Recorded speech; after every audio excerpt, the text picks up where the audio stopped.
আজ আমরা একটা খুব ইন্টারেস্টিং বই নিয়ে কথা বলতে এসেছি। যারা ভাবেন যে ইংরেজি ভোক্যাবুলারি বা শব্দভাণ্ডার বাড়ানোটা খুব কঠিন, মানে শিখি আবার ভুলে যাই, হুম এই সমস্যাটা তো খুবই কমন। ঠিক তাদের জন্য মুঞ্জিরিন শহীদের লেখা সবার জন্য ভোক্যাবুলারি বইটা দারুণ একটা সলিউশন হতে পারে। আমরা আজ এই বইটা নিয়ে একটু খুঁটিয়ে দেখব। হ্যাঁ, আলোচনা করা যাক। আমাদের হাতে বইটা আছে। লেখক মুঞ্জিরিন শহীদ, তাকে তো অনেকেই চেনেন, তাই না? 10 মিনিট স্কুলের জন্য খুব পরিচিত মুখ। অবশ্যই। ঢাকা ইউনিভার্সিটি থেকে ইংরেজিতে অনার্স, মাস্টার্স, তারপর অক্সফোর্ডেও পড়লেন স্কলারশিপ নিয়ে। মানে একাডেমিক দিকটা বেশ শক্ত। কিন্তু তার চেয়েও বড় ব্যাপার হলো উনি যেভাবে জিনিসপত্র সহজ করে বোঝান, এই বইটাও কিন্তু সেটারই একটা উদাহরণ। 2021-এ বেরিয়েছে 10 মিনিট স্কুল থেকে। একদম। আর বইয়ের শুরুতেই যে উৎসর্গটা, ওটা আমার খুব মনে ধরেছে। কোনটা? ওই যে তাদের যারা ভোক্যাবুলারি পড়তে পড়তে আর ভুলতে ভুলতে ক্লান্ত।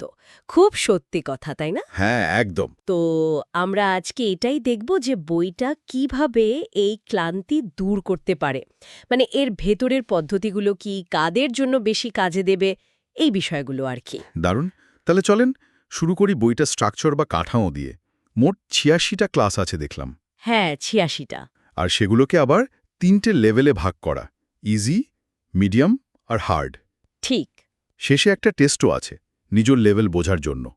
এই যে ভাগ করা ইজি, মিডিয়াম, হার্ড, এর কারণটা কি হতে পারে? শুধু সহজ থেকে কঠিন? না, শুধু সেটা না। এটা আসলে একটা খুব গোছানো অ্যাপ্রোচ। ভাবুন, কেউ হয়তো একদম নতুন শুরু করছে। হুম। তার জন্য সরাসরি কঠিন শব্দে গেলে তো আগ্রহই চলে যাবে। তাই ইজি লেভেলটা রাখা হয়েছে খুব পরিচিত, প্রতিদিনের জিনিস নিয়ে, আত্মবিশ্বাস বাড়ানোর জন্য। আচ্ছা। মিডিয়ামটা হলো আরেকটু যারা এগিয়েছে তাদের জন্য। আর হার্ড লেভেলটা তো বোঝাই যাচ্ছে, যারা নিজেদের আরও ভালো করতে চায়, ভাষার গভীরে যেতে চায়। অনেকটা স্টেপ বাই স্টেপ এগোনোর মতো। ঠিক, গেমের লেভেলের মতো আর কি, একটার পর একটা। এই ইজি লেভেলের আইডিয়াটা কিন্তু আমার বেশ লেগেছে। মানে এখানে তো এবিসি দিয়ে শব্দ শেখাচ্ছে না, না, না। বরং বিভিন্ন সিচুয়েশন বা জায়গা ধরে ধরে শব্দ শেখানো হচ্ছে। ক্লাস ১ থেকে ২৫ পর্যন্ত দেখলাম চায়ের টং, ট্রাফিক জ্যাম, শপিং মল, হাসপাতাল, মানে খুবই বাস্তব সব জায়গা। হ্যাঁ, এটাই বিশেষত্ব। যেমন ধরুন ক্লাস ১ চায়ের টং। কি শব্দ আছে? স্টোভ মানে চুলা, ক্যাটেল মানে কেটলি, কনডেন্সড মিল্ক মানে একেবারে ছবি দিয়ে উচ্চারণ, সিনোনিম বা সমার্থক শব্দ, আবার বাক্য দিয়ে বুঝিয়ে দেওয়া। ঠিক। একটা বাক্য যেমন having warm tea by the tea cart beside my university was my favourite pastime. পড়লেই যেন দৃশ্যটা চোখে ভাসে। এটাই হলো পয়েন্ট। কনটেক্সট বা পরিস্থিতির সাথে শেখা। শুধু ক্যাটল শব্দটা আলাদা করে মুখস্থ করার চেয়ে হ্যাঁ। চায়ের দোকানে কি থাকে সেটার সাথে মিলিয়ে শিখলে মনে থাকে ভালো। ব্রেনে একটা কানেকশন তৈরি হয়। যেমন ট্রাফিক জ্যাম, ক্লাসে ইন্টারসেকশন মানে মোড়, গ্রিডলক মানে জ্যামে সব আটকে যাওয়া, ট্রাফিক ওয়ার্ডেন, এই শব্দগুলো একসাথে শিখলে পুরো ব্যাপারটা বোঝা সহজ। আর সমার্থক শব্দগুলোও তো দেওয়া আছে। ইন্টারসেকশনের পাশে জাংশন, গ্রিডলকের পাশে কনজেশন। হ্যাঁ, এটাও খুব জরুরি। এতে শব্দের ভেরিয়েশন বোঝা যায়। একই জিনিস বোঝাতে অন্য কি শব্দ ব্যবহার করা যায় সেটাও শেখা হয়ে যায়। কিন্তু একটা প্রশ্ন আসছে মাথায়। বলুন। এভাবে পরিস্থিতি ধরে শিখলে শব্দটা কি শুধু ওই পরিস্থিতির সাথেই আটকে থাকবে? মানে কেটল শুনলেই কি শুধু চায়ের দোকান মনে পড়বে, রান্নাঘরের কথা মনে পড়বে না? এটা একটা ভালো প্রশ্ন। দেখুন, ইজি লেভেলটা হলো ফাউন্ডেশন, প্রথম পরিচয়। আচ্ছা। শব্দটার সাথে প্রথম সংযোগটা সহজ আর প্রাসঙ্গিক করাই এর উদ্দেশ্য। এরপর যখন পাঠক আরও পড়বে, মিডিয়াম বা হার্ড লেভেলে যাবে, তখন সে দেখবে ক্যাটল অন্য জায়গাতেও ব্যবহার হচ্ছে। এটা আসলে শব্দটাকে সীমিত করে না, বরং শেখার শুরুটা মজবুত করে।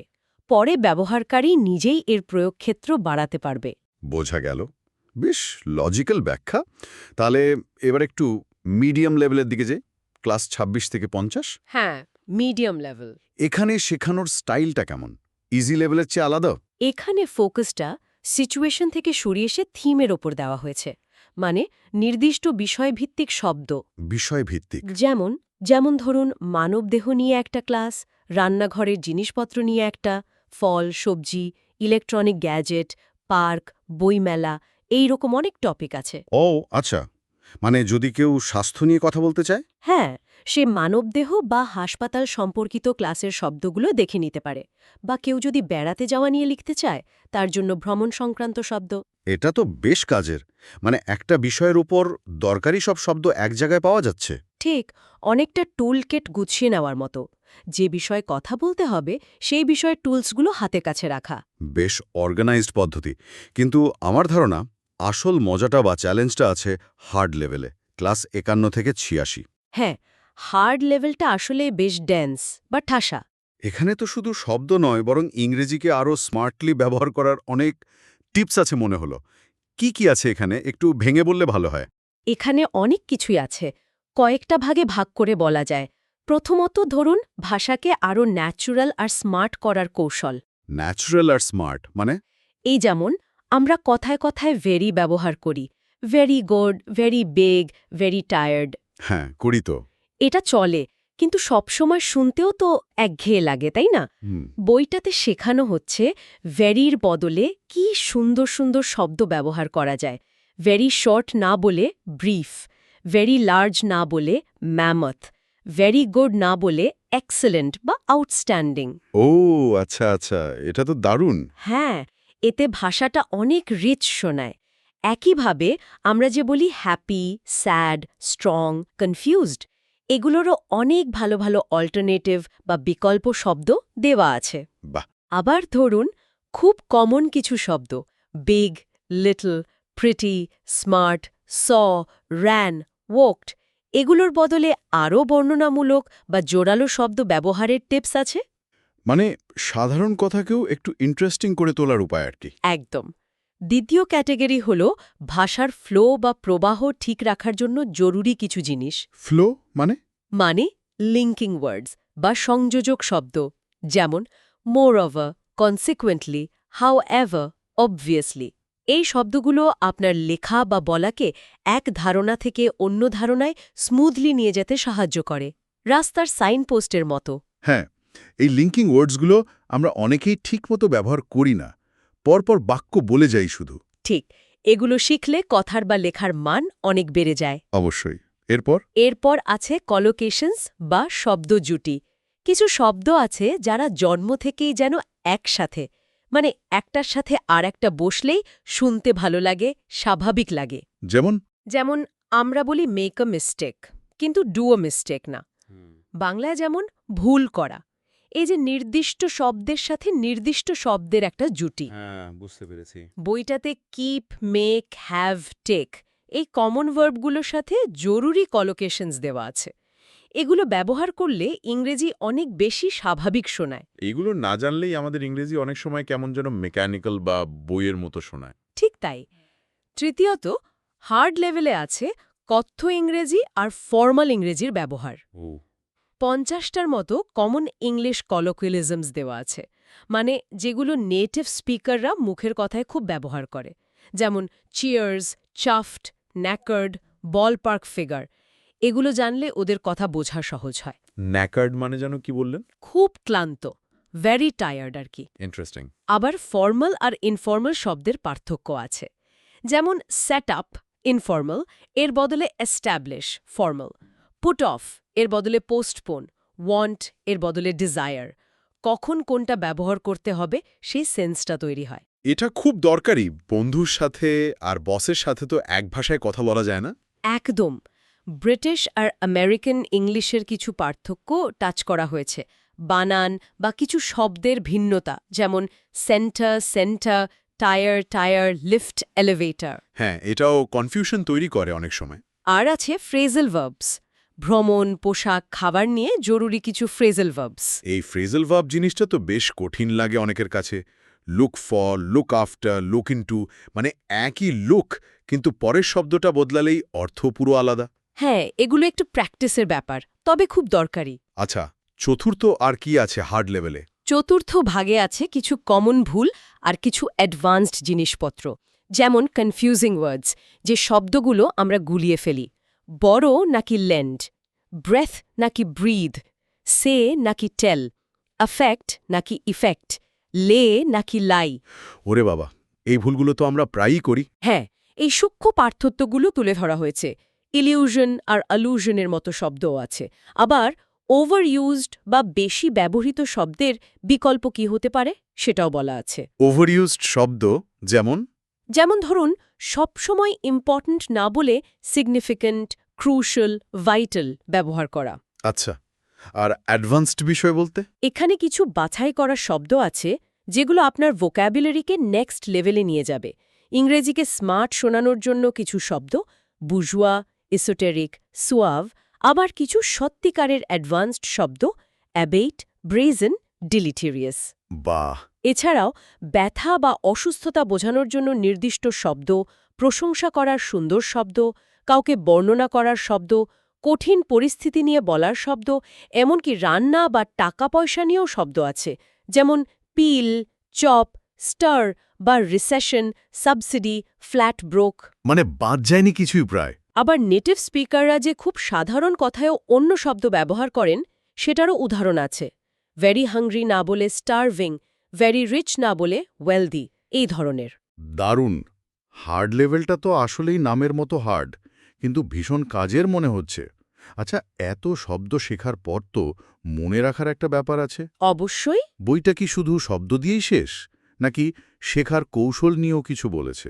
বলেছে তো, একদম শেষে ক্লাস 85 আর 86-এ এই নিয়েই কথা। মানে ভোক্যাবুলারি শেখার সময় আমরা কি ভুল করি আর কিভাবে ভালো করা যায়। কি কি ভুলের কথা বলা হয়েছে? খুব কমন ভুল, যেমন নতুন শব্দ শিখে কোথাও না লেখা, শুধু মানেটা মুখস্থ করা, বাক্যে ব্যবহার না শেখা, শব্দগুলোকে একা একা শেখা, মানে কোনো কানেকশন ছাড়া, শেখা শব্দ ব্যবহার না করা, আর অপ্রয়োজনীয় কঠিন শব্দ শিখে এনার্জি নষ্ট করা। এগুলো তো আমাদের প্রায় সবারই হয়। তাহলে উপায় কি? বই কি বলছে? বইয়ের পরামর্শগুলো খুব প্র্যাকটিক্যাল। 1 নম্বর হল প্রচুর পড়তে হবে। গল্পের বই, নিউজপেপার, ব্লগ, যা ভালো লাগে। আচ্ছা। 2, ডিকশনারি ব্যবহার করতে হবে, শুধু মানে নয়, ব্যবহারও দেখতে হবে। 3, একটা ভোক্যাবুলারি জার্নাল বা খাতা বানাতে হবে। নতুন শব্দ, তার মানে, নিজের তৈরি বাক্য সব লিখে রাখতে হবে। লিখে রাখাটা জরুরি বলছেন। খুব জরুরি। 4 নম্বর, প্রতিদিন অল্প করে হলেও শিখতে হবে। টার্গেট ছোট হোক, কিন্তু রেগুলার হোক। আর 5, এবং সবচেয়ে জরুরি, ব্যবহার করতে হবে। ব্যবহার মানে বলায় বা লেখায়? হ্যাঁ, নতুন শেখা শব্দগুলো জোর করে হলেও নিজের কথায়, লেখায় ঢোকাতে হবে। ভুল হোক, কিন্তু চেষ্টা করতে হবে। ব্যবহার না করলে ব্রেন ওটাকে অপ্রয়োজনীয় ভেবে ফেলে দেবে। So, practice and use. তার মানে মূল মন্ত্র হলো সক্রিয় থাকা, শুধু প্যাসিভলি বই পড়লে হবে না। একদম। সব মিলিয়ে তাহলে কি দাঁড়ালো?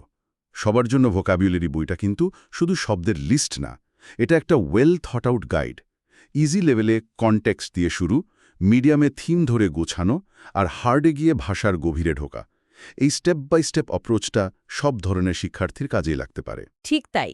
বইটার অর্গানাইজেশন, উদাহরণ, ছবি, উচ্চারণ আর শেষে শেখার স্ট্র্যাটেজি সব মিলিয়ে একটা কমপ্লিট প্যাকেজ মনে হয়েছে আমার কাছে। যারা ভোক্যাবুলারি নিয়ে স্ট্রাগল করেন তাদের জন্য এটা খুব হেল্পফুল হতে পারে। শেখাটাকে একটু কম ভয়ের, একটু বেশি এনজয়েবল করার চেষ্টা আছে। লেখক বইয়ের শেষে আশা করেছেন যে এই বই থেকে শেখা স্কিল পাঠকের সামনের দিনগুলোকে ভালো করবে। এটাই হয়তো লেখকের সার্থকতা। তবে লাস্ট একটা কথা, কোনো বই কিন্তু ম্যাজিক না। ঠিক। ভোক্যাবুলারি বাড়ানো একটা কন্টিনিউয়াস জার্নি। এই বইটা দারুণ একটা স্টার্টিং পয়েন্ট বা সঙ্গী হতে পারে, কিন্তু আসল কাজটা নিজেকেই করতে হবে, মানে নিয়মিত চর্চা আর রিয়েল লাইফে ব্যবহার। এখানেই হয়তো একটা প্রশ্ন নিজেকে করার আছে, আচ্ছা, আমার জন্য প্রতিদিন কয়টা শব্দে শেখা বা ব্যবহার করাটা রিয়েলিস্টিক? আর এত শব্দের মধ্যে কোনটা আমার মনে রাখার বেস্ট কৌশল?